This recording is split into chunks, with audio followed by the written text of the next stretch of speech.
नमस्कार मित्रांनो, हा व्हिडिओ अनेक व्हिडिओंचे संकलन असल्यामुळे हा व्हिडिओ बनविताना ज्यांच्या व्हिडिओ क्लिप्स वापरण्यात आलेल्या आहे त्यांना लिखित स्वरूपात व्हिडिओच्या सुरुवातीला व शेवटी श्रेय देण्यात येते।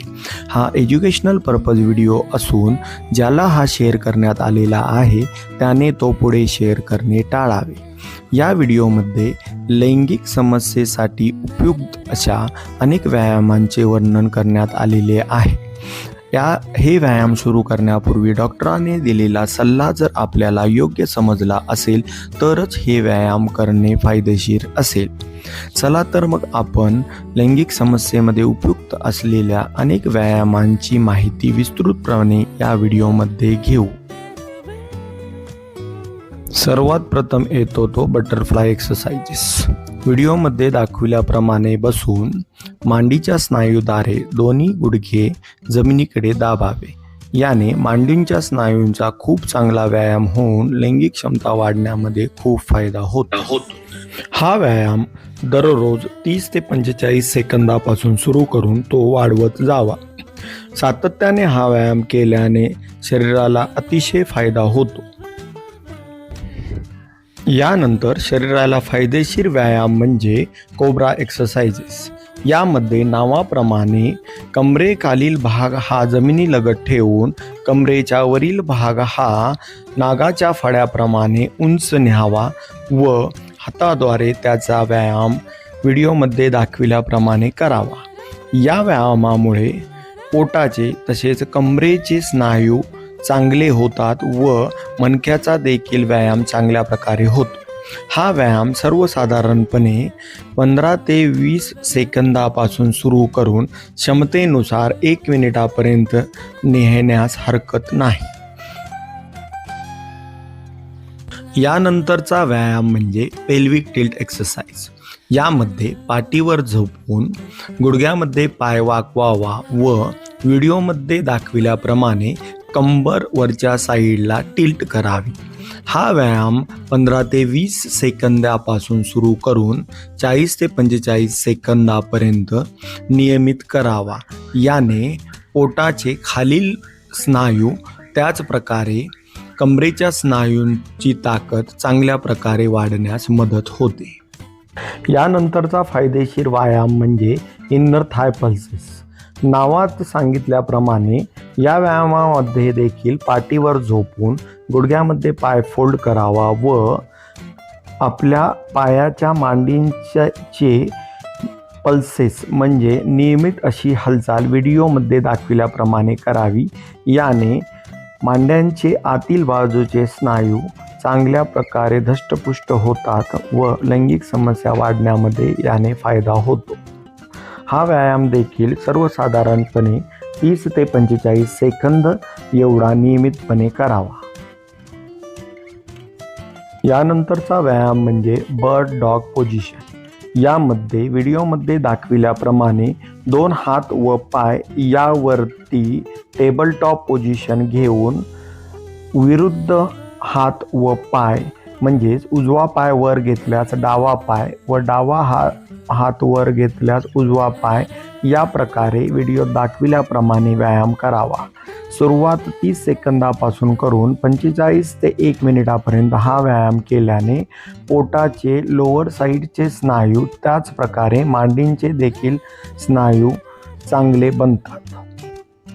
यानंतरचा 6वा व्यायाम म्हणजे फ्रॉग हिप थ्रस्ट। यामध्ये पेल्विक टिल्ट एक्सरसाइज प्रमाणे पाठीवर झोपून गुडघ्यामध्ये पाय फोल्ड करावा व त्यामध्ये डायमंड शेप करावा आणि पेल्विक टिल्ट प्रमाणेच कंबर वरच्या साईडला तिरक्या मूवमेंटमध्ये हालचाल करावी, ज्याच्याने पोटाचे खालच्या साईडचे स्नायू व मांडीचा व्यायाम खूप चांगल्या प्रकारे होतो। हा व्यायाम देखील 30 ते 45 सेकंद सुरू करावा। 7वा व्यायाम म्हणजे लाइंग साईड ट्विस्ट। यामध्ये पाठीवर झोपून गुडघ्यामध्ये पाय फोल्ड करून कमरेचा वरील भाग स्टेबल ठेवून पाय उजव्या आणि डाव्या साईडला ट्विस्ट करावा। लक्षात ठेवावे कमरेच्या वरील भाग हा जमिनीवरती स्थिर असावा व केवळ मांडीने पाय उजव्या किंवा डाव्या साईडला मूवमेंट करावी। याच्याने पोटाच्या कोर मसलचे स्नायूंची ताकद व मांड्यांच्या स्नायूंची ताकद खूप चांगल्या प्रकारे वाढते। हा व्यायाम देखील 30 ते 45 सेकंद सुरू करावा। 8वा व्यायाम म्हणजे कॅट स्ट्रेच। यामध्ये मांजरीप्रमाणे दोन्ही हात व गुडघ्यांवरती बसून कमरेतनं पोट खालच्या साईडला व वरच्या साईडला व्हिडिओमध्ये दाखविल्याप्रमाणे घ्यावे व हा व्यायाम देखील 30 ते 45 सेकंद नियमित करावा। याने देखील पोटाचे कोर मसल्स व मांडींचा व्यायाम खूप चांगल्या प्रकारे होऊन शरीराला खूप चांगला फायदा होतो।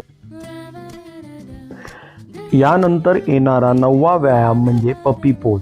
हा व्यायाम देखील कॅट स्ट्रेच या व्यायामासारखाच आहे, परंतु यामध्ये पोटाचा पुढील भाग म्हणजे छातीचा भाग हा वरच्या साईडला न्यावे, ज्याने फुफ्फुसाच्या स्नायूंची देखील क्षमता खूप चांगल्या प्रकारे वाढून श्वासाची क्षमता चांगल्या प्रकारे वाढते, जी शरीरासाठी खूप फायदेशीर ठरते।